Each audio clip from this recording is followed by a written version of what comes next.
Welcome students, आप सभी का एक बार फिर से स्वागत है अपनी इस ऑनलाइन क्लास में।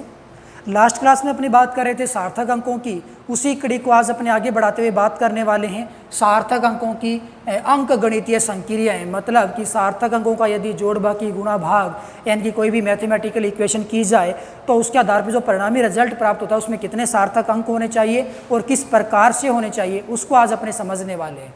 तो सबसे पहले अपने बात यह करेंगे कि योग और व्यवकलन की संक्रिया हो, योग तथा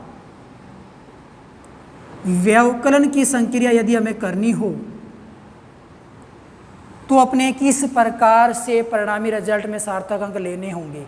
योग और व्यवकलन की संक्रिया के पीछे का नियम ये होता है कि मान लो अपने पास कम से कम दो संख्याएं हैं जिनको हमने जोड़ना या घटाना है, तो परिणामी जो भी मान हमें मिलेगा परिणामी मान में उतने ही सार्थक अंक होने चाहिए जितने सार्थक अंक संक्रिया में काम आने वाली दोनों संख्याओं में मिनिमम थे।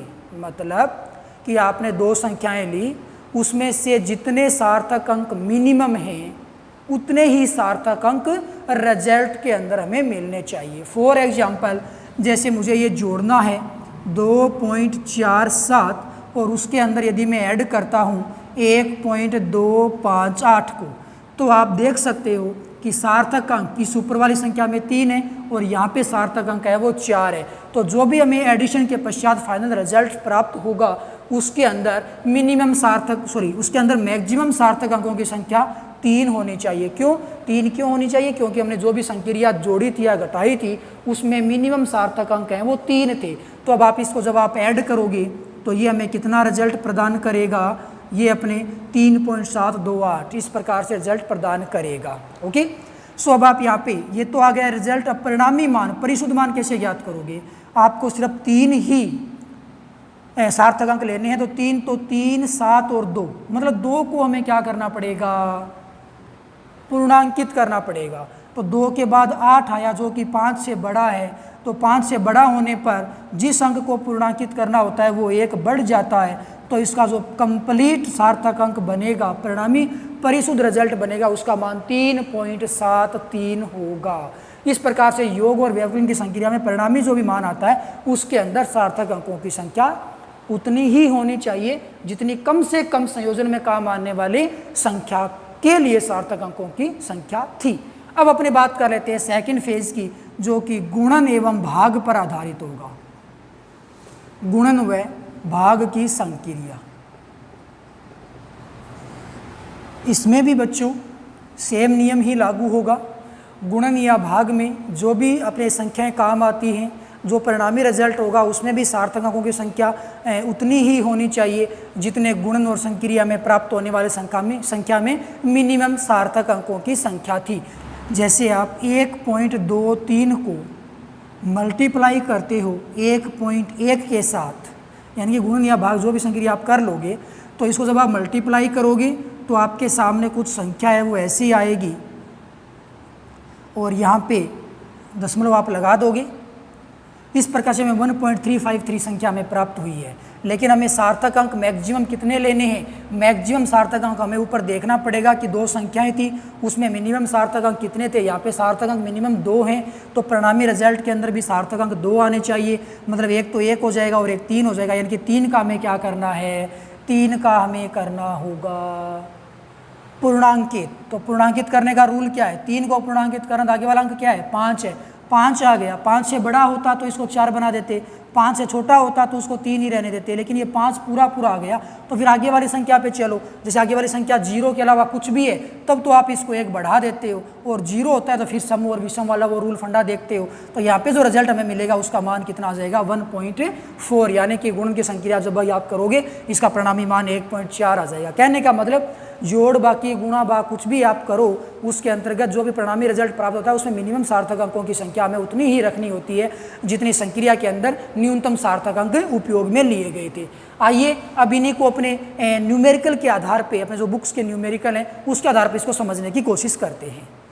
तो स्टूडेंट्स, अपने पास क्वेश्चन ये है कि अपने पास एक घन की भुजा है जिसका मान 5.302 है मीटर में। हमें उस घन का एरिया और वॉल्यूम कैलकुलेट करना है, यानी कि क्षेत्रफल और आयतन ज्ञात करना है। मैं आपको क्षेत्रफल समझाऊंगा, मैं चाहूँगा कि वॉल्यूम आप खुद से ज्ञात करोगे।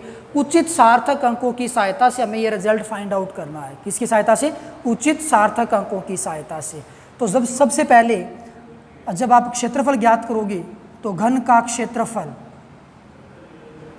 का सूत्र आप जानते हो क्या होता है? घन का क्षेत्रफल होता है 6 इंटू भुजा की स्क्वायर। ठीक है जी, ओके।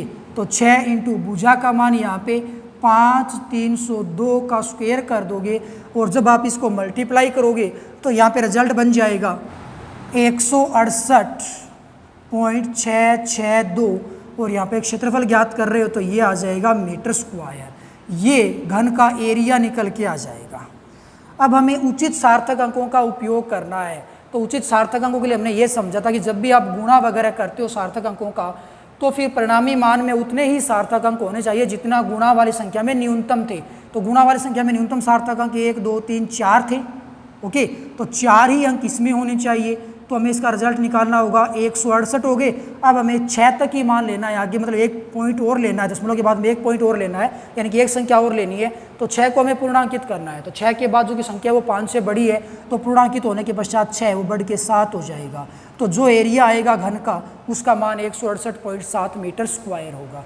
इसी प्रकार से आप घन का वॉल्यूम आयतन ज्ञात करोगे जो कि भुजा क्यूब होता है, उसकी सहायता से आपको रिजल्ट निकालना है और जो भी फाइनल रिजल्ट आएगा, यानी कि हमें 5.302 को ट्रिपल मल्टीप्लाई करना है, 3 बार गुणा करना है। जो भी रिजल्ट आता है उसको आप 4 सार्थक अंकों तक फाइंड आउट रखोगे, वो आपका फाइनल रिजल्ट होगा। तो मैं चाहूँगा कि आप वॉल्यूम है वो खुद से उसको फाइंड आउट करके देखो। चलो अपने नेक्स्ट न्यूमेरिकल की बात करते हैं। तो नेक्स्ट न्यूमेरिकल इस प्रकार से है कि एक पदार्थ है जिसका द्रव्यमान दे रखा है, मास है 5.74 ग्राम में, उसका वॉल्यूम यानी कि आयतन है 1.2 सेंटीमीटर क्यूब यानी कि सेंटीमीटर में, और उसका डेंसिटी यानी कि घनत्व हमें ज्ञात करना है। तो आप आसानी से देख पाओगे कि जो घनत्व होता है, घनत्व बराबर क्या होता है? घनत्व बराबर होगा बच्चों द्रव्यमान बट्टे आयतन।